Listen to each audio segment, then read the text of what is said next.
This is a story that revolves around the lives of people at Jongo Yulia Medical Center. It follows the daily struggles, friendships, and growth of professors and OB-GYN specialists, with a special focus on a first-year OB-GYN resident, Younjung.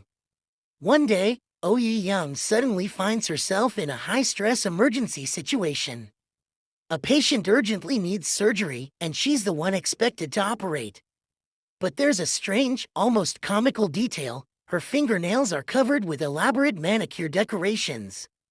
Her senior doctor insists that she perform the surgery immediately, showing no patience for her hesitation. Flustered and overwhelmed, Younjung hesitates. Her fingers don't look like those of a surgeon ready to enter an operating room, but rather someone headed to a party. Just as she tries to protest, she notices something even more shocking. The patient lying on the gurney looks exactly like her. The resemblance is uncanny. Panic rises within her, and the senior doctor presses again, telling her that if she can't handle this, she has no right to call herself a doctor. You should give up being a doctor. Do it now. Quit. His words cut deep. Before she can respond, she jolts awake. It was just a dream.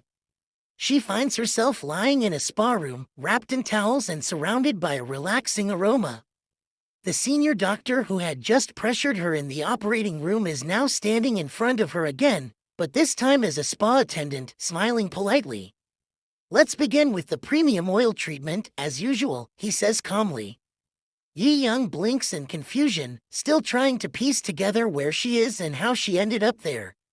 Then, she hears the price, 1,000,000 won for the oil package. 1,000,000? She stammers. Reality sinks in. She doesn't have that kind of money. I don't have any savings, she says weakly. My credit card is maxed out. And I don't even have a job. The spa attendant freezes and pauses the session. He no longer wants to continue the treatment. And then, she wakes up again. That, too, was another dream. But it doesn't end there. In the third layer of her dreams, the spa attendant transforms once again into the strict senior doctor. This time, he's preparing to operate on her, not as a spa client, but as a failed doctor unable to pay her debts. She's strapped down, helpless. His cold voice echoes, reminding her again that she's unworthy of being a doctor. Her own fears and insecurities have turned into a surreal nightmare. Finally, Younjung wakes up for real. She finds herself in her room. A sleep mask that had slipped down now rests awkwardly over her mouth, making her feel like she was gagged. Her heart is still racing from the dream, or rather, the series of dreams, that made her question everything. It's as if her subconscious had staged an intervention, using dream after dream to confront her deepest fears, her competence as a doctor, her financial instability, and her self-worth. The dreams may have ended, but the questions they raised still linger in her mind. After waking up from her string of strange and unsettling dreams, Younjung barely had time to collect her thoughts when her phone rang. It was a call from the bank. Still dazed, she answered, and before she knew it, she was standing inside the bank office later that day, trying to make sense of what was going on. The bank representative sat across from her, his expression serious. "Miss O," he began, "you have an outstanding loan of 50,000,000 won that has now reached its due date." Younjung blinked. What loan? It was clear from her face that she had either forgotten or had never fully registered the debt in the first place.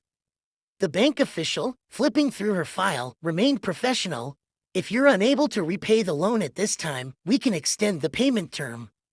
However, you'll need to submit a certificate of employment." Her heart sank. "I don't have a job right now," she admitted quietly, hoping her voice would make the confession sound smaller, more acceptable. The banker raised an eyebrow. "Why not?" She hesitated. The truth was something she barely liked to say aloud. "Because I didn't like the work. It didn't suit me. It was exhausting. Just not for me." He listened silently for a moment, then leaned forward slightly. "If you cannot provide proof of employment, we'll have no choice but to begin seizing your assets. That includes your savings, any property, and other possessions tied to your account." Panic began to form in her chest.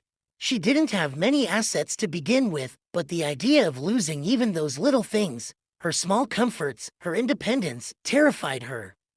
I'll prepare the employment certificate, she said quickly, swallowing her pride. The next day, someone close to her, perhaps a cousin, an older sister, or maybe even a distant aunt, took her by the arm and practically dragged her to the hospital where she had once interned. The moment the familiar building came into view, Young felt a wave of resistance rise within her. She didn't want to be there. Everything about the hospital, the sterile smell, the quiet chaos, the heavy responsibility, was something she had desperately wanted to leave behind. But now, she had no choice. With reluctant steps, she walked through the hospital entrance, her shoulders slouched and her mind foggy. She wasn't focused, not even remotely interested. Her lack of enthusiasm was evident in the way she moved, as if every motion took effort. Yet, despite her obvious disinterest, she was expected to start working immediately. And just like that, her life as a doctor resumed, not out of passion or duty, but out of sheer necessity. It was the beginning of a reluctant return, one forced by circumstance rather than calling. Yet something about being back, even in this half-hearted state, hinted that perhaps her journey wasn't quite over yet. After reluctantly agreeing to return, Young found herself once again stepping into the world she had once tried to leave behind. She arrived at the hospital's resident lounge, where a group of doctors had already gathered. The atmosphere buzzed with quiet chatter and the sound of crisp white coats rustling. She changed into her doctor's coat without much thought, the familiar fabric oddly unfamiliar now, as if it belonged to a version of herself she wasn't sure she remembered. Soon after, she was directed to a nearby room. It was time for orientation, a welcome session for the new OBGYN residents starting mid-March. To her surprise, she wasn't the only new recruit. 3 other residents were joining this cycle as well. Among them were 2 other women and 1 very confident young man. The session began with brief greetings and a round of introductions. The senior doctor overseeing the session picked up the profile documents, scanning the names and accomplishments of each new resident. As he paused with a slightly raised eyebrow, the confident male resident immediately assumed the attention was on him. He straightened his back, smoothed down his coat, and grinned as if to say, "Yes, that's right, I'm the impressive one." But it wasn't about him at all. The senior doctor looked up and addressed someone else, Kim Sa-bai. A quiet, composed woman with sharp eyes. It turned out Kim Sa-bai had graduated at the top of her class and had already published 2 highly praised research papers. She offered a humble nod as the others looked on, some impressed, some trying to hide their envy. Kim Sa-bai's credentials spoke for themselves. The confident male resident, clearly not used to being overlooked, seemed determined to grab some spotlight. So when the doctor paused again while reading another profile, he seized the moment. "That's probably me," he said out loud with a flourish. "By the way, I'm into K-pop," he added, breaking into a short dance routine right there in the room.